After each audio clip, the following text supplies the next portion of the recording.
I feel a little bit like Norma Ray. Don't y'all feel a little bit like, let's do this? I want to say thank you to Teresa. One thing I love about Teresa Patrick, good Lord, she is so proud of House District, of Precinct 204. Like and her enthusiasm matters. I don't know that I would be I would not be doing what I am doing if it weren't for Teresa, because I met her at an event and she was like, you should sign up. And then our paths crossed a couple of times, and then she wouldn't leave me alone. She kept calling me and texting like, come to this and come to this. And I went, and I felt that energy and that commitment to doing what is right. And so here I am today. I also want to say thank you to Vicki Locke for taking over the Comal County Party. I think there are really, really good things in store for us. You made the comment, Vicki, about we have to be in the conversation, right? We have to be at the table. And it reminded me of Ann Richards, who said, if you're not at the table, if you're not in a seat at the table, you're on the menu. And Democrats have been on the menu for a good long while, and it is time to change that. Can everybody hear me in the back? My name is Merrie Fox. I am running for House District 73. My opponent is Carrie Isaac, and I'm going to leave it at that for her. So who I am, Teresa gave us some very specific, and I think I only have 5 minutes. Is that true? Okay, great. So I grew up here. I moved to Canyon Lake with my family in 1982, so I've been here for 43 years. This is home for me. So when I am running for House District 73, I am running to protect my home, your home, the homes of my neighbors. I now live in New Braunfels. This is my amazing, beautiful wife, Lisa, who's my biggest cheerleader. We have had the privilege of raising 2 kiddos who now, one's a teacher and one's a paramedic, and I love that about them, serving people around them. And they graduated from Comal ISD. So for my career, I am a retired school principal, was in education for 31 years, and retired in 2023. It was, y'all, the best job ever. Even on those tough days when parents are coming in and woo, they are hot. It was always important to me just to remember they are advocating for what matters most to them in the best way they know how. And once I listened and I could get that information from them, then we could come back and find common ground. Because we both want the same thing, right? We want that kiddo to be okay. It's just a matter of how we're going to get there. Politics, very much the same, or should be. Right now, it's not. We don't have a place at the table, and that's not okay with me.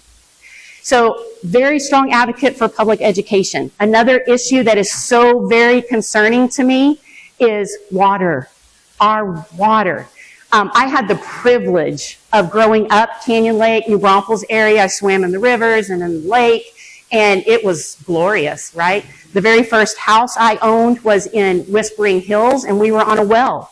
So I understand what it means to be dependent on water. Our economy in this area is dependent on water because we are very much, I just learned this the other day, we are very much like Fredericksburg, but their tourism industry is only in the fall.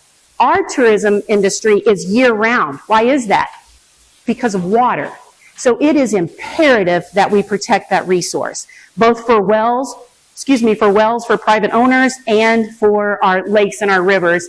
And that is a complex issue that takes a lot of collaboration and a lot of understanding of science about how aquifers work and how we can protect them so that we have a future, right? Development is another issue that is so concerning to me. I think that all of us live here, most of us live here because it's beautiful. It is so beautiful. But with development coming in, and we can't stop development, but it can be managed reasonably. We can have a say-so. We should have a say-so. Right now, we do not. So for those reasons, education and water and development, I feel very strongly about running for House District 73. What I'll do, as your representative, I want to put guardrails on the legislature. They have overstepped beyond. they have lost their minds, is what I'm going to say. When I think about education, I think about, why is the legislature micromanaging classrooms? Why do we have 10 commandments in classrooms? Why did the legislature ban cell phones? Now, I don't mind cell phones not being in schools, but that's not their job. Their job is to talk about flooding relief. Their job is to talk about how to protect our civil liberties and our voting rights, but they're not doing that. And instead, they want to get in the business of education, and they want to, my opponent specifically, she wants to control water. The legislature controls, y'all, the development and the water. We don't have that choice. Our poor county commissioners, they get a lot of flack from the public. Why are y'all letting apartment complexes come in? Why are y'all letting these developers pump all of this water out and there's no penalty? Well, because the legislature gets to decide that. And guess who's funding those politicians up there? The developers. That's not okay. The Trinity Hayes Aquifer up in the Hayes area, they don't even have the same protections under Chapter 36 that the other conservation districts have. Why? That bill came up and they said no, they took it out. Why? Because it's about control. It's not about you, and it's not about me.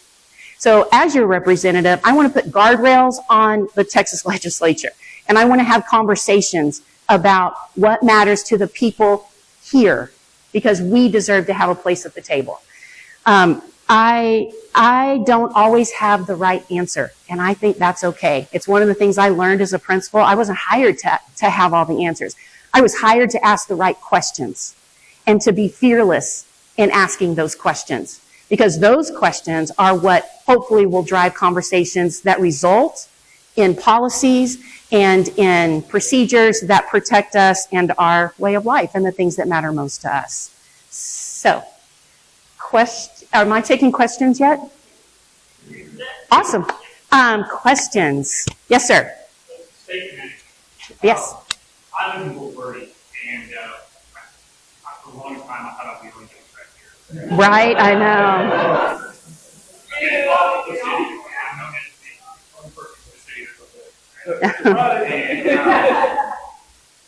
One thing that seems to be a common thread, even with all Republicans, is we don't want more development. I said, well, that's a very liberal concept. Right. You're going to vote for the same Republican concept. And yet, it's a liberal idea to tell people what they can do with their land. Yes. Okay? So, you can't have it both ways. I think that there is an element in this community that could be had. Explain to them that the limitations on cities controlling their own destiny is being taken away from our Republican legislators. Yep. Not the Democrats. When you ask them that question, they say it's right. And we're Democrats. We're running the whole state. That's right. Okay, so, anyway, the question is, you know, anything, are you going to be attacked? Oh, absolutely. So you are absolutely right. There's a Republican push, and I think a lot of us may feel the same way. Like we like our rights. I want rights over the land that I own, and I get that. You have the right. That same person has the right then to sell that land, right? And you can sell it to a developer or another person or whatever the case may be. Where it comes into play in terms of what's going to be there is that should be up to our county commissioners. You know, our county commissioners control everything except the inside the city, right? So that's huge. Canyon Lake, Bulverde, Spring Branch, that's a lot. And that's where a lot of the development is coming.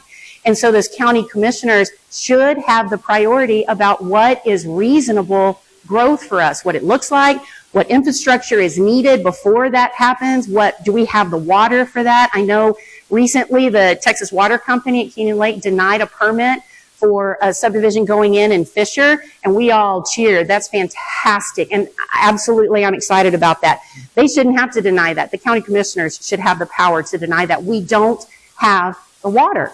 And so I want to return local, or not return, I want to give local control back to our elected officials here in our community, because our community knows what our community needs. Yes, sir.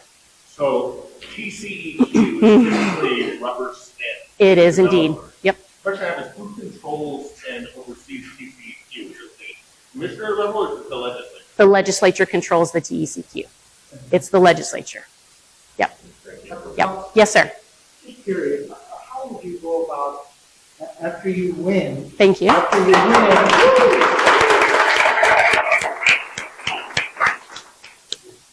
how would you go about finding common ground with our Republican colleagues on certain issues? Because that's part of the job. Absolutely. Try and find that bipartisan support.